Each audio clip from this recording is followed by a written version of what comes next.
You've said that the U.S. has intact spacecraft. You said that the government has alien bodies or alien species. Have you seen the spacecraft? I have to be careful to describe what I've seen firsthand and not in this environment, but I could answer that question behind closed doors. Yeah. And have you seen any of the bodies? That's something I've not witnessed myself. That there are craft on this planet that are not from this planet, correct? Correct. You've seen the cadavers. Yeah. Two answers, 3 years apart, from the same man. And if you've seen the clips, you already know what they sound like. A whistleblower who changed his story. Well, that's the easy reading. I think it's the wrong one.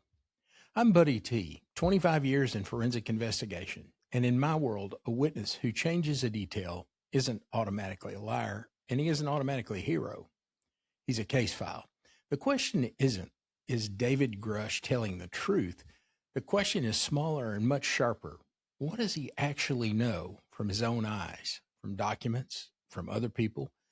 And how much of the world around him makes that more or less believable? By the end, you'll know which one of his claims are backed by named officials and public records, and which ones stop short of that evidence. And I've done something else. I've put the questions directly to his office. We'll get to that. Context first, because it changes everything that follows. David Grusch isn't a blogger who read a few books. 14 years in the U.S. Air Force, a senior role at the National Geospatial Intelligence Agency and the National Reconnaissance Office, the official UAP task force representative from 2019 to 2021. In 2022, he filed a whistleblower complaint with the Intelligence Community's Inspector General, and it was deemed credible and urgent.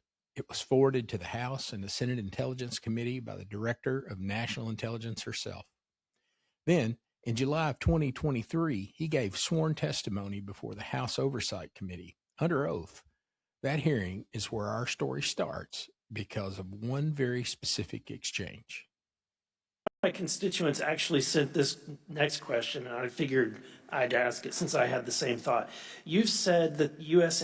has intact spacecraft. You said that the government has alien bodies or alien species. Have you seen the spacecraft? I have to be careful to describe what I've seen firsthand and not in this environment, but I could answer that question behind closed doors. Yeah. And have you seen any of the bodies? That's something I've not witnessed myself. Okay. Now, most people would cover this story as a credibility contest. I'm going to do something different. I'm going to treat it like it was a witness interview and separate what he says he saw from what he says he was told. Here's the thing about whistleblowers. They rarely describe what they saw. They describe what they read, a report, a briefing, a document that someone else wrote. And there's a hard line between those two things in any investigation, what you witnessed and what you were told. Cross that line and a case sometimes falls apart. Keep it clean and it holds up. So let's apply that line to Grusch carefully. 2023, under oath, Congressman Eric Burleson asked the direct question. And have you seen any of the bodies? That's something I've not witnessed myself. Now, that matters. He doesn't say no such bodies exist. He says he hasn't witnessed it for himself. That's a precise answer. A careful man under oath drawing the exact line that I just described. And here's where I want to be precise about what this is and what it is not. In that same 2023 hearing, Representative Nancy Mace asked him about biologics. And his answer there, he attributed that to knowledge of other people, consistent with everything he's saying today. If I only showed you the Burleson clip, I'd be building a case on half the record. Well, I'm not going to do that. That's not how this works. We believe we have crashed craft, stated earlier. Do we have the bodies of the pilots who piloted this craft? As I've stated publicly already in my News Nation interview, biologics came with some of these recoveries. Yeah. Were they, I guess, human or non-human biologics? Non-human, and that was the assessment of people with direct knowledge on the program I talked to that are currently still on the program. And was this documentary evidence, is video, photos, eyewitness? Like, how would that be determined? The specific documentation I would have to talk to UNISCIF about. Gotcha. Now, 2026, the Dr. Phil interview. That there are craft on this planet that are not from this planet, correct? Correct. You've seen the cadavers. Yeah. Have any of these pilots or occupants of these craft, to your knowledge, been taken alive? Dr. Phil, you've seen the cadavers. Grusch, yeah. So here's the honest question, and I want you to hear it as a question, not an accusation. What changed? Did his access change after his clearance was restored? Is he now describing the same secondhand knowledge with different words because he's finally authorized to say more? Or is he claiming something new, something firsthand, that he explicitly denied under oath in 2023? Now, that's not a rhetorical question. I genuinely don't know the answer to that. So I asked him. We reached out to Grusch's communications director and put this exact question to him in writing. As of this recording, we've not received a response. Well, that doesn't mean anything on its own because people are busy and lawyers get involved. But here's my promise to you, and I'll keep it. If he does answer, you'll hear it here first in full unedited version. Fair is fair. In my world, a single detail that matches doesn't close a case, but sometimes it opens one. Now, before you assume everything in this interview is shaky, let me show you a claim from that same conversation that holds up better than almost anything else said publicly in this space. Do you think some of these have been moved to the private aerospace industry in order to keep them outside of FOIA? Certainly, yeah. And also keeping the funding outside of congressional oversight. So if you're using non-appropriated dollars and you're using a corporation whose net profits are being used to reverse engineer it, and most famously, there was a DIA program in the early 2000s called OSAP, and they were actually trying to get Lockheed Martin to transfer material to them outside the program for study, kind of outside the onion, so to speak. But CIA leadership denied that. I have that on very good authority that happened. And Grusch said there was a DIA program trying to get Lockheed Martin to transfer recovered materials to them outside the program, and that CIA leadership denied it. Now, that's the kind of claim that's easy to make and hard to prove. So let's check it the way a case gets checked. Named officials on the record. Idea of crash retrievals and reverse engineering. While OSAP, that program, was active, the DIA's contractor, Robert Bigelow of Las Vegas, made a bold attempt to acquire physical proof of UFO crashes. It's been widely reported and suspected that Lockheed Martin is one of the contractors, the defense contractors, that has held this stuff, stored it away in secrecy, and tried to figure out how it works. I have confirmed on the record that Robert Bigelow and a trusted colleague from OSAP met with and negotiated with senior executives at Lockheed Martin and hammered out a deal wherein Bigelow's company, Bass, would receive a quantity of unusual material that had been stashed away and protected at a facility in California. That material was not made here. Okay, moving on. Are any of you willing to name specific gatekeepers within the root cell of the UAP-SAP Federation? You mean specific people and contractors that have dealt with us and kept the secret? Specific individuals. Well, one of them was named Dr. James Ryder at Lockheed. But, again, to emphasize, I don't fault these contractors for doing what they were asked to do by our government. They're supposed to lie if people ask about it. And the intelligence agencies who gave this stuff to them, CIA, I think primarily, told them to keep it quiet, and they've done that. I have a name for you. Go ahead. Glenn Gaffney, CIA. Glenn Gaffney, CIA. Another question for you, Mr. Knapp. Investigative journalist George Knapp entered two names into the congressional record: Glenn Gaffney at the CIA and Lockheed VP James Ryder, and named Gaffney as the person who blocked the transfer. A Pentagon cleared statement, cleared for publication, independently confirms the $22 million OSAP allocation was meant to build a skiff at Bigelow Aerospace specifically for this transfer. And Congressman Burleson himself has said that Lou Elizondo confirmed the same story to him directly.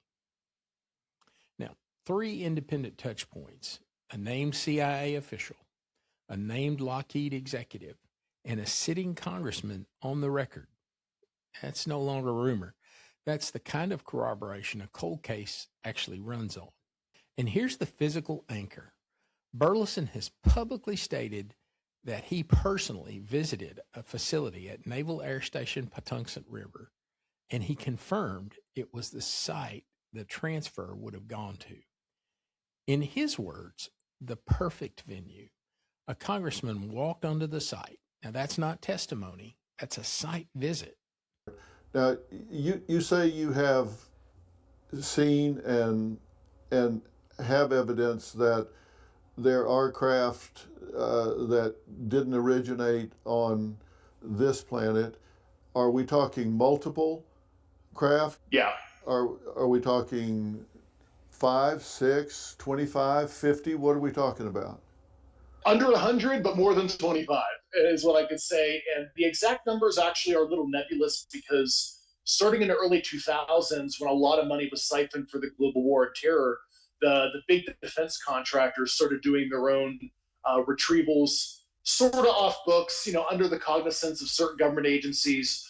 And Grusch isn't the only named source putting a number on it. Bob Lazar has said publicly for decades that he personally saw 8 or 9 craft in the government's possession back in the 1980s. Grusch's range is wider, 25 to 100.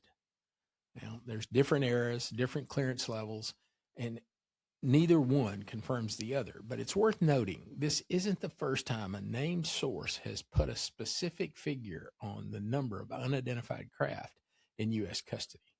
So the least dramatic claim in the whole interview is the one with the most paper behind it. Sit with that for a second. Now, I have to do the other half of the job, the part most UFO channels will skip.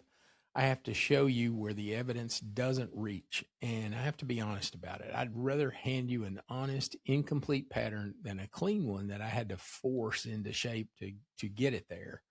So bear with me. Grusch described craft shapes: disc, sunfish, boomerang, crescent moon, tic-tac, egg. And some corners of the UAP community connected that to Skywatcher's published 9-class taxonomy as if it provided a shared classified source. Here's the problem with that, and it's not a gotcha. It's just what the record shows. Only 2 of Grusch's 6 terms match what Skywatcher's taxonomy list shows. And these 2, tic-tac and egg, are the most common. I mean, they're decades old public shorthand in most all of the UFO UAP reporting. Tic-tac alone predates Skywatcher by 20 years, back to 2004 in the Nimitz encounter. So what does that actually prove? Not that Grusch is wrong. It proves that his shape vocabulary and Skywatcher's don't cleanly overlap, and that's an absence. It's not a smoking gun. And an absence is evidence of, well, nothing by itself. What it means is that this particular claim, the shared classified taxonomy idea that's floating around, is a claim that stops short of evidence. And it might be true. We just can't show that it is. That's the honest read. Of course. Have any of these pilots or occupants of these craft, to your knowledge, been taken alive? Yes. And I know people who have had direct interactions in a detainment situation, which sounds very Star Trek and sounds very crazy, but it is true. And I talked to a former cabinet member about that, who directly worked the issue for a particular former vice president. You can guess which one. Darth Vader. And were they able to communicate? One more claim here because precision matters. Grusch never says the name Cheney on tape. He says, and I'll quote it exactly, "You can guess which one, Darth Vader." Well, multiple outlets reported that as a reference to Dick Cheney, the late Dick Cheney, and it probably is, but it's press inference from a nickname. It's accurate to say that the press connected this to Cheney. It's not accurate to say that Grusch named him. That distinction is the whole difference between reporting and repeating a rumor. Okay, here's the strongest argument against everything I've just said, so you have it too. Grusch has maintained from day one that his knowledge is secondhand, from briefings, documents, and interviews with people that are inside the programs. If seen the cadavers means seen the photographic and documentary evidence of cadavers, then there's really no contradiction at all. He's been consistent the whole time. And I'm wrong to even raise the question, perhaps. I want you to hold that reading in your head because it's the charitable one, and it might be the true one. This episode is not a verdict, it's a map. And a map is only useful if it shows you every route, not just the one that I prefer. One more layer, because the broader record matters. Grusch doesn't describe his claims in a vacuum. He draws on documented, verifiable phenomena, and that's worth noting carefully without inflating it. The aerial school case, Zimbabwe, 1994. That's real, independently documented, and roughly 80 school children reported something extraordinary happening. Cross-referenceable, it's not a rumor. And John Mack, the Harvard psychiatrist, real academic record, he spent years studying cases like these. Now, these don't prove David Grusch's recent claims. They prove he's drawing on real literature. He's not inventing from nothing. That's texture, not evidence. And I won't pretend that it's more than that. And one claim I have to flag is unresolved because, well, I haven't verified it and I won't state it as fact. Grusch says he offered to cross-examine program witnesses in a classified setting and that Arrow ghosted him for 15 months. Now, that's checkable. I haven't confirmed it yet, and it's worth a follow-up request to Arrow for comment. I'll file that one as open. So where does this leave us? Not with an answer, but with a cleaner question. One man under oath who said he hadn't witnessed it himself. 3 years later, a one-word answer. Yeah. Now, that might be a reversal, or it might be the same story finally allowed to make its way into the light. I don't know. One claim so well corroborated, it has named officials and a congressman's own site visit behind it. And other claims that stop just short of being valid evidence, honestly examined without pretending they're either proven or destroyed. So here's what I actually think. And it's not about whether aliens are real. It's about how we hold a story this strange. The truth doesn't always arrive in a confession form. Sometimes it arrives as a small detail that no one can explain. A blocked transfer, a cleared document, a name entered into the congressional record. We don't get to choose which parts of a witness story we believe. We get to check them one at a time. And that brings me back to the question I put to David Grusch's office, or Representative Eric Burleson's office, actually, where David Grusch works. I asked him directly to clarify the one thing that matters most, what he saw himself and what he was told. And as of this recording, no response yet. If that changes, and I hope it does, you will hear it here first in his own words, unedited, not spun, not clipped, because a man deserves the chance to answer a question before we decide what his answer means. Read it like an investigator. Look for the details that feel unnecessary. Look for the places that the story gets smaller instead of bigger. That's where the truth usually hides. This is Beyond the Map. I'm Buddy T. Follow the pattern with me. If this pattern means something to you, send it to one person who would actually think about it and like it. If you'd like to see or look at how aliens communicate with us, Watch this video here next. I think you'll enjoy it. And I'll see you soon on Beyond the Map.